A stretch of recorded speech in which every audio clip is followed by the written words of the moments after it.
తీసుకుని మన రోడ్లన్నీ వేయాలి. మనకి పక్షపాతం లేదు. ఇందిరమ్మ కాలనీకి వేస్తాం, ఎన్టీఆర్ కాలనీకి వేస్తాం, ఆఖరి జగనన్న కాలనీ కూడా వేస్తాం. వాళ్ళ దుర్మార్గం జగనన్న కాలనీ, ఇందిరమ్మ కాలనీ వేయలేదు, ఎన్టీఆర్ కాలనీ అయితే రోడ్లు వేయలేదు. కానీ మనం ధైర్యంగా చెప్తా ఉన్నాం, జగనన్న కాలనీకి వేస్తామని చెప్పే మాట.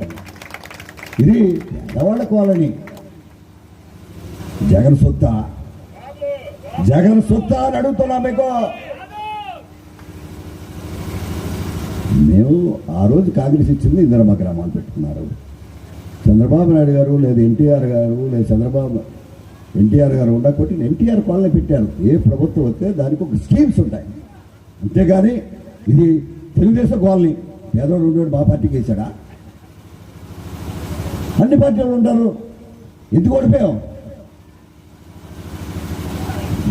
మాకేసేవాడు మీకేస్తాడు, మీకేసేవాడు ఇప్పుడు